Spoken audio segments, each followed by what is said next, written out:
Thanks for the support as a channel member, Brian Glick. Remember yesterday when I joked we'd get a big Premier League team away from home in between the two Newcastle games just to really make sure our morale and momentum was ruined?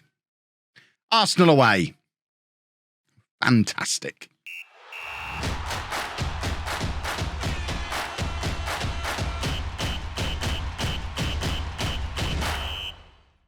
Hello and welcome to Club 2, Part 11 of Non-League to Legend. I'm Kevin. Coming up on today's episode, we face Newcastle in the Championship and Arsenal in the FA Cup. Since you were last with me, this is what's been going on. I mean, leading into these games, we're already struggling a little bit, which is a long way from ideal. We've only got one win in our last 5 Championship games, 2 wins in the last 7.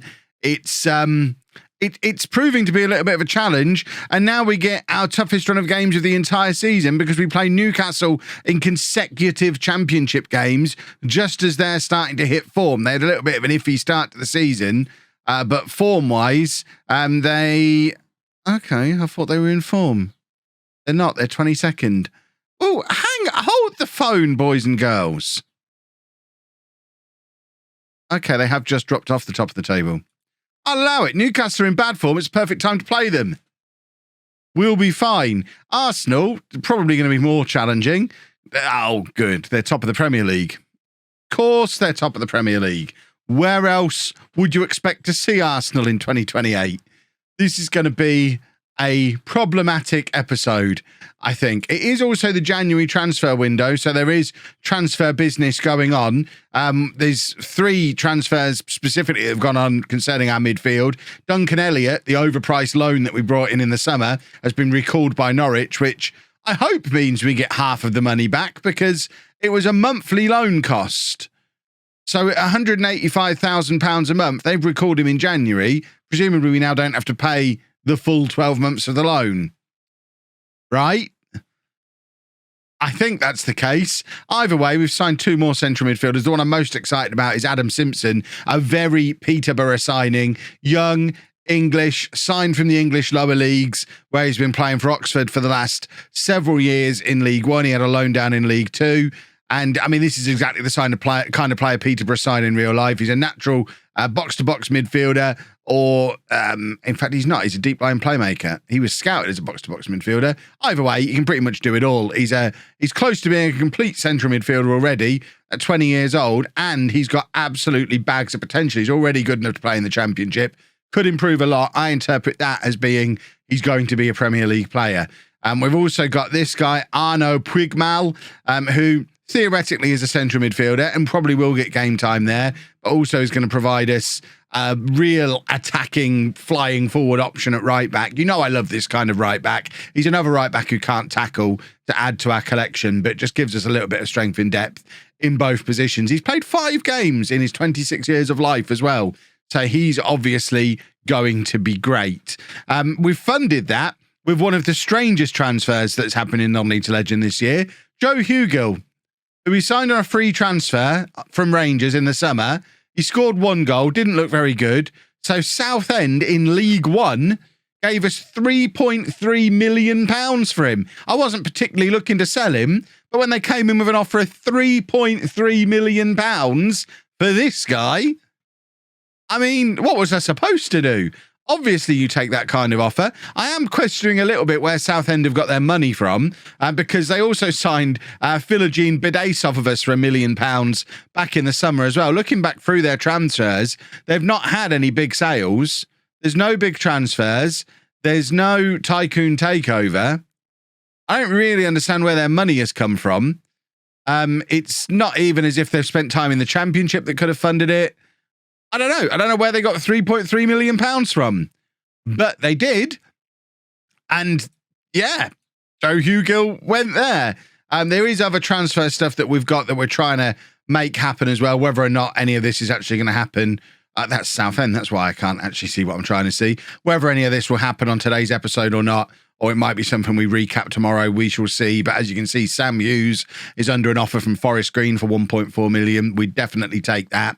Newcastle trying to take Lundqvist, and we'll do whatever we can to keep him. We don't really need to sell. We've had an offer for Santiago that we've turned down. With the 2 new midfielders coming in, though, if that starts to get a really big offer, then maybe we let him go. We spent 1.3 million on him a year ago. I've raved about him recently, but then signed 2 new players who can play in his role. So I think if we were to get in something in the £3 to £4 million range for him, we'd obviously let him go. But I don't think we're likely to get that kind of offer. John Jules, we turned down an offer to let him go on loan. And we're looking to bring in a youngster off of Swindon, a 17-year-old. And there's obviously going to be more business as and when more players are sold. We do still have budget as well, but I'm pretty happy with the squad, as you would expect for a Peterborough team that's hovering outside the playoffs. We've got no illusions of expecting any kind of promotion this season. So we're kind of just cruising along, trying to pick up players that are going to help us next year more than anything. That's kind of the plan. That was the theory behind Simpson. He's going to be a great player for us over the next year, 2 years, 3 years. We're not really trying to bring in players who are going to help us get promoted to the Premier League right now. We could do with a goalkeeper, but it's not essential because Bezic has got lots of potential. We can keep playing him. We could probably do with a striker. We talked in the last episode about Brewster massively going off the boil. He has remained off the boil. He got 2 goals in his last game against Sheffield Wednesday, but then was all tired, so we sent him on holiday. So he's probably come back fat and unable to play again.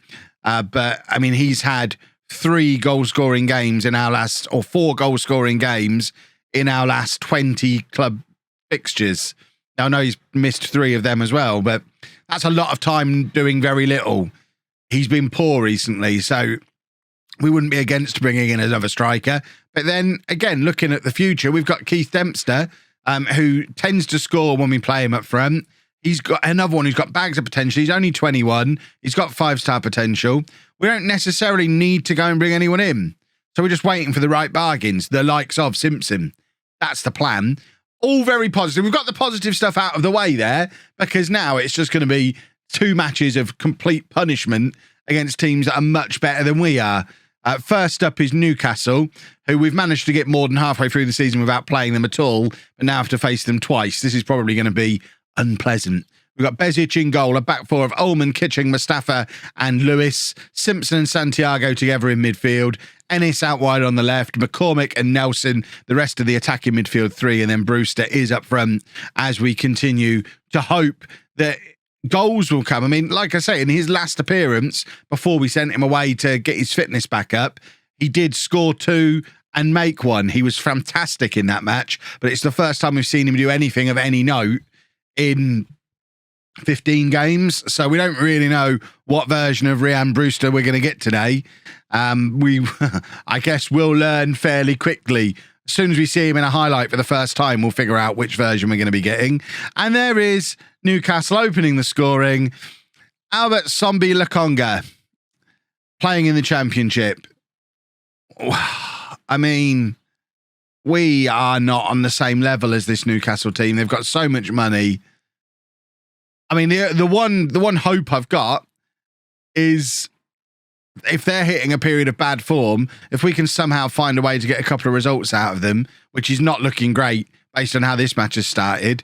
But if we can end up trying to get their manager sacked, you never know. There might be a job for me, and I think that would be quite a fun job to take on at this stage in non-league to legend. Newcastle still in the Championship, still with all the money. It's still crazy money bags, Newcastle. They've got the same crazy rich owner, but they've bounced back and forth between the Championship and the Premier League. Successive managers not been able to do anything with the money that they've got. I think that would be great fun to pick them up at this stage of the save. But the fact that they're beating us so... I mean, look, they've got Shimikas as well. They've got St. Maximan still in there. I tried to sign him before we went to Newcastle. I really wanted him as a defender. It's a good Newcastle team. And we're a poor Peter... Or not, well, no, I'd say we're a poor Peterborough team. I imagine, factually, this is the greatest team in the history of Peterborough United Football Club. But it is in poor form at the moment. And it is going to be a challenge for us to get back into this game. Nelson on the right-hand side, playing it back to Santiago, who finds Lewis. Cross comes over, looking for where Brewster should have been hovering. There was no sign of Brewster in there, though. And there's your first look at Simpson in central midfield. McCormick now. Lovely pass through to Nelson. And if he's managed to stay onside, we've got a goal back there. There's no indication that it might have been offside. It's a fantastic pass from McCormick, who, despite the constant flow of central midfielders coming into the club since I've arrived, I mean, I must have signed 8 central midfielders in a year. McCormick still finds himself playing almost every match, whether it's in attacking midfield or central midfield. And there's a perfect example of why. He's just really good. What a pass. Lovely finish from Nelson. 1-1 at half-time. Would probably say that flatters us a little bit based on at least what we saw in the highlights. I mean, the match stats suggest it was a fairly even first half, but certainly highlight-wise, it felt like it was all Newcastle. We're happy with this so far. If we can nick another goal now, then the mission to get their manager sacked and take his job goes in full flow. Lewis charging into the area again. Brewster is there with the header and he can't keep it down. And is it that version of Brewster that we're getting? Have they just brought Danny Ings off the bench? I mean, I know he's probably quite old now, but have they just brought Danny Ings off the bench in the same championship that we're in, where we've got our new midfield we've just signed from Oxford? They've got Danny Ings on their bench. This is not a level playing field, boys and girls. This is why I'm quite tempted by that Newcastle job, should it become available. Right, we don't have a central midfielder on the bench, which, considering just how many we've got at the club and how many I keep signing, seems like an oversight. Apparently Sam Hughes can play there, but he's got 1 foot out the door. I'm tempted to bring Dempster on and go to 2 up top, but let's try and win this football match. It's exactly what we're going to do. We're going to bring Dempster on. We're going to make one of these a poacher. Hold on. Brewster, Trequartista, false 9. Grow up. Goodness me. You're not playing FIFA. Grow up, the pair of you. You're not playing any of these stupid roles. Pressing forward, much more sensible. Get on there and run around a lot. Nelson's tired as well. John Jules can come on for him. And Rico Lewis is also tired. We've got Walters who can just come on as a straight swap for him. We are struggling a little bit for getting fit players out there, as usual. You know the score. That I think for the away game against Newcastle, we're going to use our control possession system from the start because we're likely to be going there getting beaten anyway. So we may as well take our medicine and not tire everyone out doing it. So that's kind of the plan I've got at the back of my mind. For that, we might even do the same against Arsenal. 2 really tough away games. We're almost certainly going to lose. Let's rotate. That is a beautiful goal. Brewster really playing an impressive part of it. I mean, you can tell he's low on confidence because you would tell a striker to shoot from that kind of position. If you look at the pass through to Brewster, he should be taking that shot on himself. But he's even low on confidence. He's got the quality to find the pass to John Jules, who tucks it away nicely. And it's 2-1 to Peterborough with 20 minutes to go in this match. And this is impressive football from us at the moment. We are playing very well. I am a little bit alarmed that I'm still playing a 4-2-4 in this circumstance, but I don't really have the option to drop anybody back. None of this lot can really play any deeper than they are without completely changing the shape of the system. Ennis could probably drop into central midfield, but I don't really see the benefit of going to like a 4-3-3. I guess John Jules could maybe drop onto one of the right side, maybe the right or left side of midfield, but no, we're not messing with anything. Just keep doing what we're doing and hope that it gets the job done. That's all. I mean, that's my management system summed up perfectly there. Just do what you always do and cross your fingers. It might work this time. And it does work more often than not. It's fine.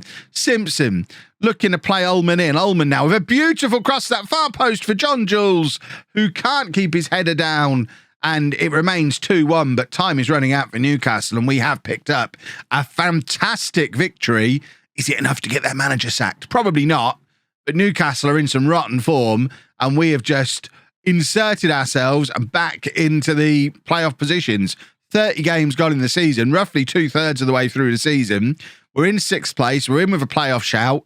We're not a million miles away from automatic promotion. We've got the joint 2nd top scorer, the 3rd best player in the league, who is a guy that I brought in to be a backup that we might sell on for a profit at some point. Really should start playing Reece Welch a bit more often. And, I mean, it's Amir Besic, the goalkeeper we all doubted, has got more clean sheets than anyone else in the championship. What a ridiculous situation we find ourselves in. So a couple more transfers have gone through. Sam Hughes has completed his deal to Forest Green, £1.4 million. I mean, that is an excellent piece of business for the football club over the years of the save. Brought in on a free transfer, was a regular starter in a defence that stayed in the championship for, 5 years? lost his place this year, and we've sold him on for over £1 million when he's already in his 30s, about to turn 31. Fantastic business. And we've replaced him with a 17-year-old attacking midfielder, because that's what I do. Phil Kelly, who's in from Swindon. He had 5-star potential on the scout reports as a 17-year-old and was cheap. Not quite got that full potential, but he's another one who we'll probably turn a profit on if we never end up using him. You're now all about to tell me that I'm disrespecting the magic and the history of the FA Cup. I wouldn't say it's a rotated team, but we are switching to our less familiar tactic, the control possession, low tempo tactic. And because of suspensions, injuries and tiredness, we're having to play a 5'9" right back at centre back against the team top of the Premier League. It's fine. Ballard's suspended. Kitching is tired. Mustafa Kilic is tired. Hughes has just been sold. We don't have any more centre-backs. We probably need to bring one in. Santiago's also suspended. Radoni's still injured. Ennis is now injured. New boy Simpson is cup-tied. Other new boy Puigmal is not fit. We've also got Ullman, who's not fully fit. We've got Andy Nelson, who's not fully fit. It is a very makeshift team. It looks like we've rotated and putting the reserves out. That's not really what's happening. We're playing the best 11 we've got available based on their fitness. I mean, if you look at the players who are fully fit, Aaron Burrow, who's never played a game for us, I don't think, after coming in right at the end of the summer transfer window, we're never going to use him. John Jules and Dempster. Dempster's probably the one you'd be like, well, he could fit in somewhere, maybe. But actually, the front four is quite strong looking. Brewster, Gallagher, McCormick, Silver. I don't think Dempster does necessarily fit in. It's the strongest team we've got in the circumstances.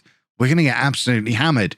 Bezic in goal, a back four of Lundqvist, Lewis, Welch and Walters. We've got Clarkson and Anderson in midfield, Gallagher, McCormick and Silver behind Brewster up front. If this goes any other way than us getting absolutely battered, I will be very pleasantly surprised. I'm not expecting anything close to a result for us here. We haven't had a look at the Arsenal team. Bearing in mind we did Arsenal in the beta this year, we should see how that Arsenal team has developed. Is it like the one that I put together? Not really. Ramsdale, Tomiyasu's still there. Odegaard's still there. Reece Nelson is in the team in 2028, which is an interesting one. Guendouzi's back and now back in the team and knocking around, but it's not a particularly familiar looking Arsenal side. But then I guess very few of these big clubs are going to be particularly familiar now, because with 7 seasons in, there's going to be lots of turnover of players and managers at these top levels. And goodness me, are we about to go ahead against Arsenal? I think Welch has just hit the crossbar. What a start that would have been. Away from home at Arsenal. We've got our 6'4", 6'5" centre back. It's the only route to goal we know. And he clatters it into the crossbar. And that was probably going to be our opportunity to get anything out of this game. It's going to have to come from some kind of set piece. Although I guess Brewster has got Premier League experience. He's fiddlesticks. We were hoping that our own set pieces would be the route to victory in this game. Arsenal have done us at our own game with a set piece of their own. We were always going to be a little bit vulnerable from this kind of thing because we're playing a 5'9" centre-back. It wasn't actually Lewis who was the guy who was marking him, so it's not Lewis's fault. Weirdly, it was Luan Silva, number 20, who seemed to be man-marking Guendouzi. But then I guess Guendouzi's there as he's the holding midfielder. Our centre-backs and our striker are going to be looking after their centre-backs who are going forward, so they've just got an extra guy in there, which is most unfortunate. Right, Clarkson, trying to pick his spot, looking to release Brewster, but can't find him.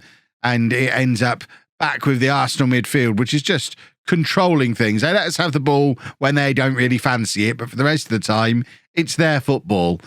Silva plays it back to Welch, and Welch has had to come out very wide here. And if Arsenal win the ball back, we've got a problem because we have no centre-backs. That's a lovely ball over the top. It's McCormick again. He's played Brewster, and Brewster tries to go around the keeper.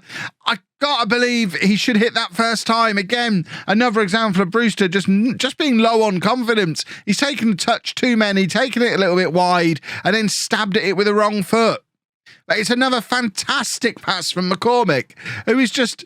I mean, he just sprays the ball around. It's absurd that some of these passes that McCormick can pick out for us. but it is a big chance, and it is still 1-0 to Arsenal. They should make a song about it or something. Nelson is now trying to get in behind. Obviously, we've not got our Nelson on the right wing today. They've got theirs, and he's just won a penalty. Lundqvist was turned inside out there. I mean, it shows his inexperience. He's going to be a very good left back. He's probably going to be a Premier League left back. He's not a Premier League left back yet, and was just turned inside out, upside down, back to front by Nelson running at him. And it is a penalty for Arsenal and their chance to just put this one to bed, really.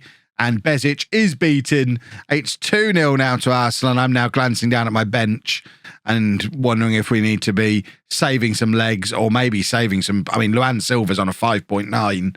Maybe need to just save some face for him and get him off. But we'll leave things as they are for now. You know, I like to go to the 70th minute if at all possible.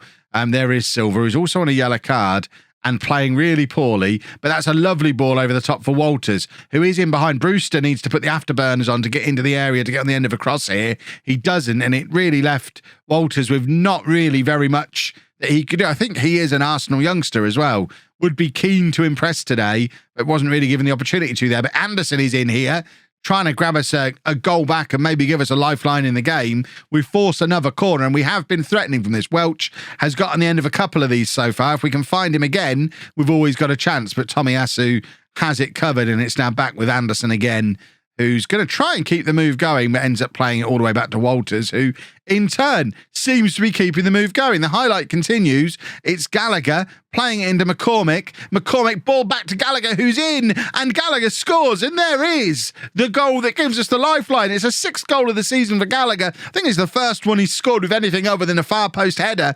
McCormick, absolutely instrumental again. He has just got his passing boots on today. He's involved in absolutely everything, and it's another lovely little through ball. Gallagher just tucks it under Ramsdale. It's now 2-1, and we have a little bit of hope. Lewis now playing it forward to McCormick again, and now Lewis to Gallagher. We've got the overlap here with Lundqvist if we decide to use it, but in the end it's Brewster, and now Anderson, Silva, and Brewster's in. Brewster shoots. Again, an informed Brewster, the Brewster from earlier in the year. Maybe it's 2-2 there, but he's just ballooning it over the crossbar. It's been another sorry old episode for Brewster. Ever since I started pronouncing his name correctly, he's done. Maybe when I was calling him Ryan, he felt like he had a point to prove. I'll play so well, he has to learn my name. And then I learned his name. It's like, well, I've got no reason to perform now. Just be rubbish from now on. I'm going to start calling him Ryan again, I think, and none of you can stop me. And we are going to take Ryan off and bring on Dempster. And then I guess we should probably look to protect Lundqvist, who has already been troubled once. I said we'd never use Aaron Burrow. We'll bring him on here because there's no point bringing Ullman on when he's got tired old legs. But Lundqvist got a yellow card, tiring. He's already given away a penalty. We don't really want to ruin his career before it fully gets started. I'm not throwing any more men further forward. I'm not trying to get a result out of this game. I'm just trying to not get embarrassed. And I think we've managed to achieve that. 2-1. We're all pretty happy with that. We didn't really want to proceed any further than this in the FA Cup anyway. We've had our payday. We weren't going to win the thing. We can concentrate on the league. I consider that a lovely day out. I mean, I imagine there's going to be a few people saying we should have played a stronger team, should have brought on Ullman rather than Aaron Burrow, should have gone attacking, shoulda. No, I'm happy. We got knocked out. It's fine. The FA Cup was never a priority. And now Gallagher, after scoring at the Emirates, has decided he wants a new contract, which, to be honest, is probably fair enough, as long as he's not asking for anything too ridiculous. So he's currently on only $6,000 a week. I mean, that's ridiculous in the other direction. As long as we take off these bits, I'm happy to give him $15,000 a week. It's fine. That's still less than a lot of our better players who he's better than. We're happy with that. Right, we are going to continue from here. Obviously, playing through the rest of the month. I'll probably get into February now, looking at the way the fixtures pan out for the rest of the season. We've obviously got the rest of the January transfer window to do. I don't anticipate a lot of business, which means tomorrow I'll probably be showing you 13 transfers. And hopefully when we do come back tomorrow, we'll still be in and around the playoff picture. Although, as I'll keep emphasising, mid-table this year is fine. We don't need the playoffs. It's fine. We'll be fine. If you enjoyed that, please make sure you leave a nice big thumbs up on there for me. Subscribe to the channel for daily Football Manager videos. And thank you very much for watching.